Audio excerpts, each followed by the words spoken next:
తాజా అంశాన్ని చూస్తున్నాం. బీసీలకు 42% రిజర్వేషన్లు కల్పిస్తూ ప్రభుత్వం జారీ చేసిన ఉత్తర్వులను నిలిపివేసినందున గడువు తీరిన స్థానిక సంస్థల ఎన్నికలు నిర్వహించడానికి పాత విధానం ప్రకారం ఎన్నికల సంఘం ముందుకెళ్లొచ్చని హైకోర్టు పేర్కొంది. బీసీలకు 42% రిజర్వేషన్లు కల్పిస్తూ జారీ చేసిన జీవో 9, ఎన్నికల ప్రక్రియకు సంబంధించి జారీ చేసిన 41, 42లను ఎన్నికల షెడ్యూల్ నోటిఫికేషన్ను సవాల్ చేస్తూ దాఖలైన పిటిషన్లపై ప్రధాన న్యాయమూర్తి justice Aparesh Kumar Singh, justice GM మొయినుద్దీన్లతో కూడిన ధర్మాసనం స్టే ఉత్తర్వుల పూర్తి ప్రతిని శుక్రవారం అర్ధరాత్రి అందుబాటులోకి తీసుకొచ్చింది. ఈ హైకోర్టు స్టే ఉత్తర్వుల పూర్తి వివరాలను మా ప్రతినిధి శ్రీకాంత్ అడిగి తెలుసుకుందాం. శ్రీకాంత్, ఈ హైకోర్టు మధ్యంతర ఉత్తర్వుల పూర్తి సారాంశం ఏంటి?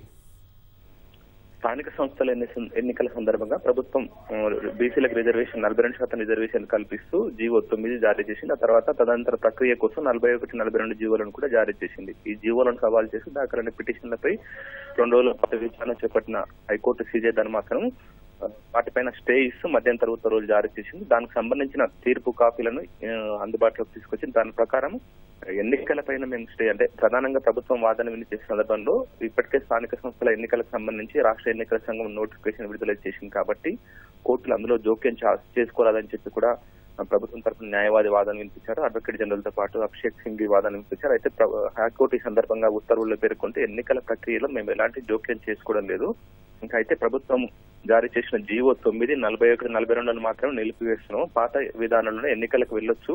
పాత విధానం ప్రకారం 50% మించి రిజర్వేషన్ ఉండొద్దు. ఇప్పుడు ట్రిపుల్ టెస్ట్ సరిగ్గా నిర్వహించలేదు కాబట్టి ట్రిపుల్ టెస్ట్ లో ప్రకారం రిజర్వేషన్ నిర్వహించిన దానికి దామాషా ప్రకారం ఓపెన్ కేటగిరీ కింద నోటిఫై చేసి ఎన్నికలకు వెళ్ళొచ్చు. ఈ మేరకు సుప్రీంకోర్టు మధ్యంతర ఉత్తర్వులు జారీ చేసింది కాబట్టి ఆ ప్రకారమే మేము కూడా ఈ కేసులో దామాషా ప్రకారం అంటే ట్రిపుల్ టెస్ట్ విధానం ప్రకారం రిజర్వేషన్ కల్పిస్తూ చేసిన దాన్ని దామాషా ప్రకారం ఓపెన్ కేటగిరీ సీట్లలో కేటాయిస్తూ వెళ్ళవచ్చని చెప్పి కూడా ఈ సందర్భంగా హైకోర్టు ఉత్తర్వుల్లో పేర్కొంది. అంతేకాకుండా ప్రభుత్వం జీవో 42 సవాల్ అంటే జీవో 9 సమర్థిస్తూ 42% రిజర్వేషన్లు కల్పించుకోవచ్చు, ప్రభుత్వంకి ఆ మేరకు హక్కు ఉందని చెప్పి ఆ మేరకు నిబంధనల ప్రకారమే చేశాం. 47% రిజర్వేషన్లు నిబంధనల ప్రకారమే జరిగాయని చెప్పి కూడా వాదన వినిపించింది. కానీ ఇది కృష్ణమూర్తి కేసులో సుప్రీంకోర్టు చెప్పిన తీర్పు ప్రకారం నిబంధనలకు విరుద్ధంగా ఉంది. అంతకుముందు ప్రభుత్వం అంటే అంతకుముందు ఉన్న ఎస్సీలకు 10%, ఎస్సీలకు 15%, ఎస్టీలకు 10%, ఓబీసీలకు 20%, మొత్తం 50% రిజర్వేషన్లు అవి మాత్రం కరెక్ట్ గా ఉన్నాయి. కానీ తర్వాత తీసుకొచ్చిన అవి మాత్రం నిబంధనల ప్రకారం లేవు కాబట్టి మేము దీన్ని జీవోపై స్టే విధిస్తున్నట్టు కూడా హైకోర్టు పేర్కొంది. అయితే పాత విధానంలోనే ఎన్నికలకు వెళ్లాలని చెప్పి కూడా హైకోర్టు పేర్కొంది. దీనికి ఎలాంటి అభ్యంతరం లేదు. కానీ మేము జీవో 9 అంటే ఈ రిజర్వేషన్లు పెంచుతూ జారీ చేసిన జీవోలను 9, 41, 42 పై మాత్రమే స్టే విధిస్తున్నాం కాబట్టి రాష్ట్ర ఎన్నికల సంఘం పాత విధానం ప్రకారం ఎన్నికలకు వెళ్ళొచ్చు అని చెప్పి కూడా హైకోర్టు ఈ సందర్భంగా పేర్కొంది.